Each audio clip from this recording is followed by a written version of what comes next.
প্রথম দফার আলোচনা ভেস্তে গেছে, বলছি ইরান ইসরায়েল আমেরিকা যুদ্ধের কথা।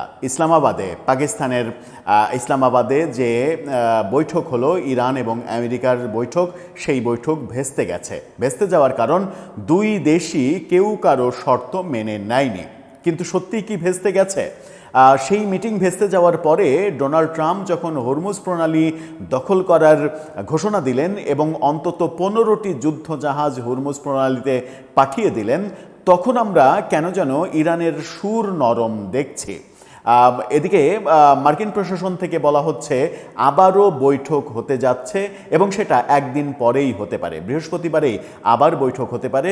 সেই বৈঠকটা ইসলামাবাদেই হবে নাকি অন্য কোনো দেশে হবে, তৃতীয় অন্য কোনো দেশে হবে, সেটা নিয়ে একটা আলোচনা রয়েছে। এই আলোচনার মাঝেই হরমুজ প্রণালীতে ঘটেছে চমকপ্রদ একটা ঘটনা। সব মিলে ইরান আমেরিকা যুদ্ধ একটা নাটকীয় অবস্থার মধ্যে যাচ্ছে, যেখানে পরমাণু অস্ত্র ব্যবহারের ব্যাপারে যে ঘটনাগুলো, সেই ঘটনাগুলোর অবসান হওয়ার সম্ভাবনা দেখা যাচ্ছে। তাহলে কি এক পক্ষ সত্যিই পরাজিত হতে চলেছে? সেই পক্ষ কারা? আমেরিকা নাকি ইরান?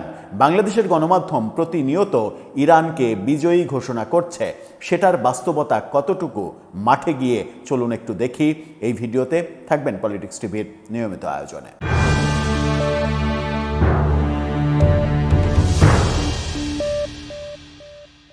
দর্শক, বলছিলাম ইরান আমেরিকা ইসরায়েল যুদ্ধ বন্ধ নিয়ে, যুদ্ধের যে স্থগিতাদেশ দেওয়া হয়েছে, বিরতি দেওয়া হয়েছে, তার মাঝে বৈঠক ব্যর্থ হলো। সেই বৈঠক ব্যর্থ হওয়ার পরে আবারও বৈঠকের সম্ভাবনা তৈরি হয়েছে। এরই মাঝে ইরান থেকে ঘোষণা করা হয়েছে যেটা, এই শিরোনামটা দেখে নিন। সেখানে বলা হচ্ছে পারমাণবিক কার্যক্রম 5 বছর স্থগিত রাখার প্রস্তাব ইরানের।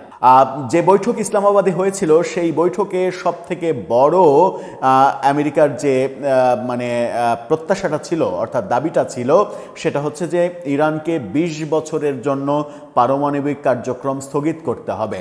ইরান সেখানে রাজি হয়নি এবং এই মিটিং ভেস্তে যায়। অন্যান্য অনেক আলোচনা তো হয়েছেই, মূলত এই ইস্যুতেই মিটিংটা ভেস্তে যায়। ভেস্তে যাওয়ার পরে সাথে সাথেই আমরা দেখেছি যে মার্কিন কর্তৃপক্ষ ইসলামাবাদ ছেড়ে তার দেশে ফিরে গেছেন।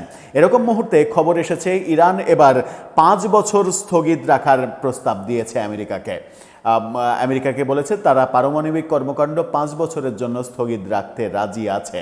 কিন্তু এখন পর্যন্ত আমেরিকা রাজি হয়নি। এই যে ইরানের নতুন প্রস্তাব এবং এই প্রস্তাবকে কেন্দ্র করে আমেরিকার রাজি না হওয়া, এটা তাহলে কোন দিকে যাচ্ছে? ইরান যদি এই যুদ্ধ চালিয়েই যেতে চায়, ইরান যদি এই যুদ্ধে কোনো ধরনের নমনীয় অবস্থা না দেখাতে চায়, তাহলে কেন তারা 5 বছরের জন্য রাজি হবে? তাদের তো বলার কথা, না তোমাদের কথা আমি মানবই না, আমরা কোনো কর্মসূচি স্থগিত করব না। সেটা কিন্তু ইরান করেনি কিংবা করতে পারেনি, উদ্ভূত যে পরিস্থিতি তৈরি হয়েছে কিংবা যে পরিস্থিতির মধ্যে তারা পড়েছে। বাংলাদেশের গণমাধ্যমে প্রতিনিয়ত বাংলাদেশের বেশিরভাগ গণমাধ্যম যেন এজেন্ডা নিয়েই বসেছে, বাংলাদেশের কিছু দর্শককে খাওয়ানোর জন্য, ভিউ বেশি হয় এই খাওয়ানোর জন্য তারা প্রতিনিয়ত ইরানকে বিজয়ী ঘোষণা করছে।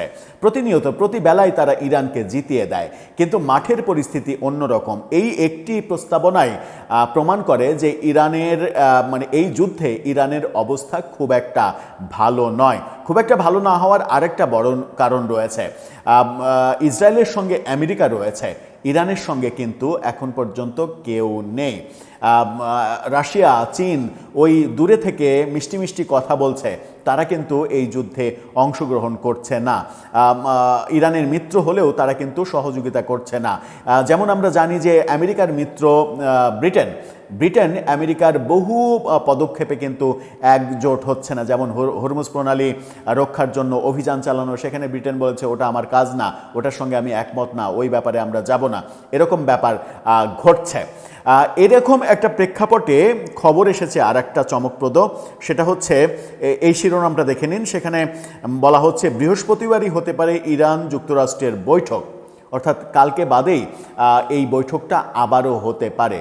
আবার বৈঠক হতে যাচ্ছে মানেই এটা দুই পক্ষেরই একটা নমনীয় অবস্থা তৈরি হয়েছে। কত বেশি নমনীয় অবস্থা কে দেখাচ্ছে সেটা বৈঠকের পরবর্তী সময়ে বোঝা যাবে। তবে এটা বোঝা যাচ্ছে যে দুই পক্ষই আসলে যুদ্ধ চালিয়ে যেতে চায় না। খবরে কি বলা হচ্ছে, যুক্তরাষ্ট্র ও ইরানের মধ্যে ইসলামাবাদে অনুষ্ঠিত সাম্প্রতিক বৈঠকে কোনো সমঝোতা না হওয়ায় অব্যাহত রয়েছে এখনও দুই পক্ষের যোগাযোগ। বৃহস্পতিবার 16 এপ্রিল যুক্তরাষ্ট্র ও ইরানের মধ্যে নতুন বৈঠক হওয়ার সম্ভাবনা রয়েছে। মার্কিন কর্মকর্তা ও মধ্যস্থতাকারী একটি দেশের এক কূটনীতিকের বরাত দিয়ে এই তথ্য জানিয়েছে বার্তা সংস্থা এপি। বার্তা সংস্থা এপির ভুল তথ্য দেওয়ার কথা নয়। এপি বিশ্বের অন্যতম বড় বার্তা সংস্থা, তারা সঠিক তথ্য দেবে বলেই মনে হয়। সুতরাং এই বৈঠকটা বৃহস্পতিবারে হতে যাচ্ছে এটা বলা যায়, কিন্তু কোন দেশে হচ্ছে? কর্মকর্তারা বলেছেন দুই পক্ষই আলোচনা আবার শুরু করার ব্যাপারে নীতিগতভাবে একমত হয়েছে, তবে বৈঠকের স্থান এখনও চূড়ান্ত হয়নি। তবে বৈঠকের জন্য আবারও পাকিস্তানের রাজধানী ইসলামাবাদের কথাই ভাবা হচ্ছে। পাশাপাশি সুইজারল্যান্ডের জেনেভাতেও এই শক্তিশালী বিকল্প মাঠ হতে পারে, সেখানে আলোচনা হতে পারে, সেই কথাও বলা হচ্ছে। রয়টার্স বলছে ইসলামাবাদ বৈঠকের পর থেকে যুক্তরাষ্ট্র মধ্যস্থতাকারীদের সঙ্গে নিয়মিত যোগাযোগ রাখছে। পাকিস্তান এক্ষেত্রে তেহরান ও ওয়াশিংটনের মধ্যে বার্তার আদান প্রদান করছে, মানে পাকিস্তান এখনও মধ্যস্থতা করছে। এই খবরের মাঝে হরমুজ প্রণালীতে একটা বড় খবর তৈরি হয়েছে, এই শিরোনামটা দেখে নিন। সেখানে বলা হচ্ছে মার্কিন নিষেধাজ্ঞার মধ্যেই হরমুজ পার হলো চীনা জাহাজ।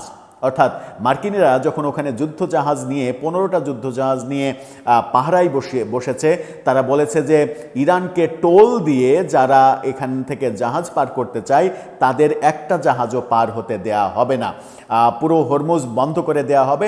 এতে করে মানে ইরানের মিত্র শক্তিগুলো বিপদে পড়ে যাবে। সুতরাং ইরান খুব দ্রুত হরমুজ প্রণালীর দখল ছেড়ে দিতে রাজি হবে, এরকম একটা কারণেই ওই হরমুজ প্রণালী দখলের প্রচেষ্টা আমেরিকার। কিন্তু সেই দখলের প্রচেষ্টার মাঝেই চীনা জাহাজ সেটা অতিক্রম করেছে। আর চীনা জাহাজকে আমেরিকা নিশ্চয়ই আক্রমণ করবে না, চীনকে নতুন করে উস্কে দেবে না। চীনকে যদি উস্কে দেয়, তাহলে চীন যদি ইরানের সঙ্গে যুদ্ধে যোগ দিয়ে ফেলে, সেটা আমেরিকার জন্য বড় ধরনের ক্ষতির কারণ হয়ে যেতে পারে। দর্শক, সব মিলিয়ে পরিস্থিতি কোন দিকে যাচ্ছে? দুই পক্ষ যখন আবার বসতে চলেছে একদিন পরে, তখন কি বলা যায় যে এই যুদ্ধ আর কোনো পক্ষই চালাতে চাইছে না? দুই পক্ষেরই অবস্থা ত্রাহি অবস্থার দিকে চলে গেছে। সেক্ষেত্রে বিজয়টা আসলে কার হবে? তাহলে বিজয়টা কি এক অর্থে যুক্তরাষ্ট্রেরই হবে?